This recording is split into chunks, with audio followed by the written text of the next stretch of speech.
A direita não precisa do Bolsonaro, é o Bolsonaro que precisa da direita. Esse foi o principal recado que foi dado pelas urnas municipais de 2024, onde a direita soube se colocar, se renovar em termos de quadro, em termos de ideias. Entretanto, aonde ela se juntou ao Bolsonaro, ela só fracassou. Onde o candidato resolveu sair abraçado com o Bolsonaro no Santinho, onde ele foi fazer suas visitinhas com suas carreatas para se autopromover, o candidato começou a derreter. A começar, inclusive, pelos ex-ministros do Bolsonaro que saíram candidatos a prefeito e todos, sem exceção, derreteram nas urnas. Tiveram um desempenho muito fraco, muito ruim, por conta da rejeição que a imagem do Bolsonaro trouxe para suas campanhas e das quais eles não conseguiram se desvencilhar, como, por exemplo, conseguiu o Ricardo Nunes em São Paulo e outros candidatos a prefeito por aí, que ficaram com certos votos conservadores por conta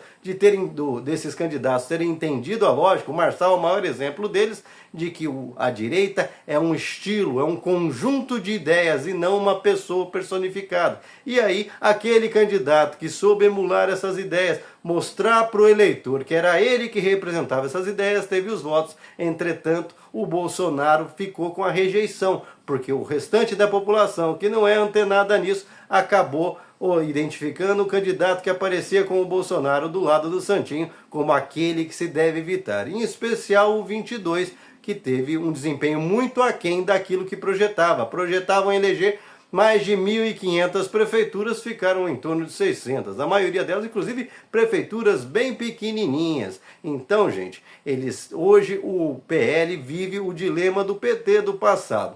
Tem uma militância ativa, politizada, mas ao mesmo tempo, por conta dessa militância aguerrida, trouxe consigo a rejeição, em especial a figura dantesca do seu Bolsonaro, que aonde põe a mão tem o famigerado toque de merdas, tudo apodrece, nada vai para frente onde esse sujeito põe a mão. Inclusive candidatos a vereadores, muito candidato a vereador que achou que podia pegar a mesma onda de 2018, 2020, onde aquele cara que associava a sua imagem ao Bolsonaro se dava bem. Nessa nova tentativa, o cara começou a perceber que ele perdeu, foi musculatura. Boa parte desses candidatos perderam, em média, 30% do seu potencial de votos por associarem a sua imagem ao Bolsonaro.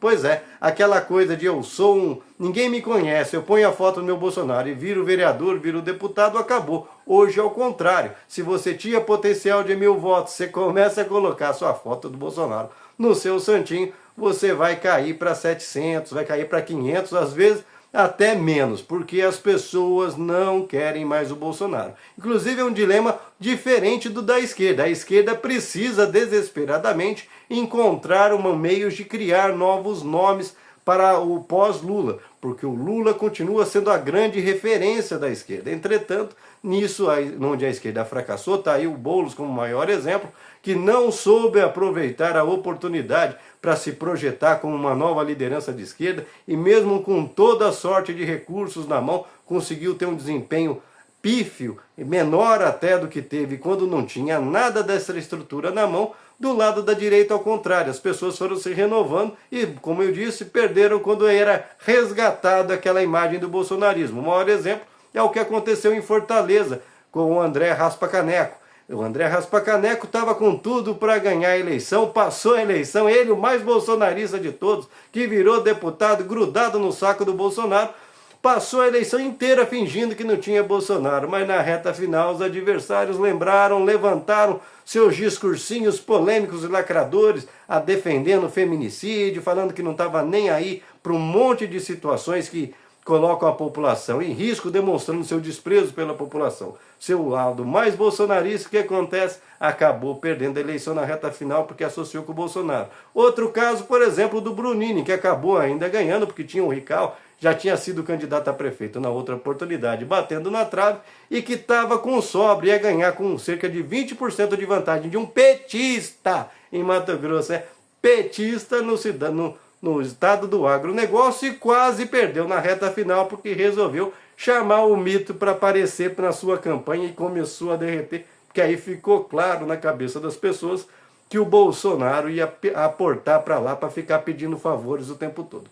Portanto, se alguém tem alguma dúvida, está evidente, o grande derrotado dessa eleição é o seu Jair Messias Bolsonaro, porque ficou evidente que a direita pode descartá-lo sem maiores cerimônias, que ela não vai sofrer nenhum revés, nenhuma perda. Inclusive já estão trabalhando aí o Tarcísio para substituí-lo aí como candidato, que é uma mistura de Collor com que é o candidato da Globo, com o candidato bolsonarista, e vai dar errado por conta dessa associação. Assim como outros candidatos que o Bolsonaro fez de tudo para sabotar, porque ele está igualzinho o que vinha acontecendo dentro do PT, e o Lula já deu ordem para acabar, de querer matar novas lideranças. O Bolsonaro foi, por exemplo, para Goiás, tentar gorar e destruir os candidatos associados ao Caiado, para que o Caiado não possa ter condição de ser candidato. Foi para o Paraná tentar destruir os candidatos próximos ao Ratinho Júnior, para que o Ratinho Júnior não possa sentar na sua cadeirinha de candidato, de eterno candidato a presidente que não ganha. Pois é, nos dois casos ele quebrou a cara, demonstrando que ele não é mais necessário. Portanto, inclusive, é bem provável que agora, terminadas as eleições, no começo do ano que vem, ele vai responder na justiça pelos maus atos que praticou na sua campanha, e não vai ter muita gente saindo em defesa não. Vai ser a oportunidade que a direita sempre tem de descartar o seu rejeito, o seu bagaço depois de usar e aproveitar até dizer chega. Como fizeram com o Collor, como fizeram com o Aécio, o próximo da vez com certeza será Bolsonaro, e não vai encontrar nenhum político, à exceção do Valdemar da Costa Neto, tentando defendê-lo. A maioria vai ver que é um favor tirar ele do páreo. E você, o que pensa a respeito?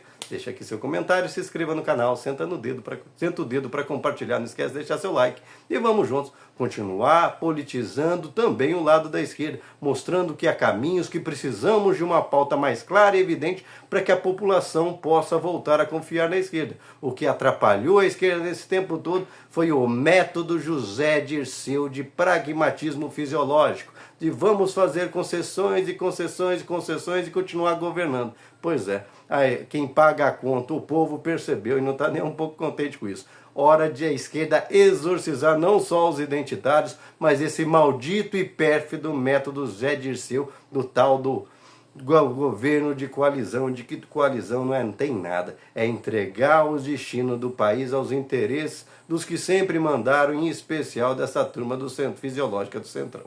E isso precisa acabar se a esquerda quiser voltar a respirar.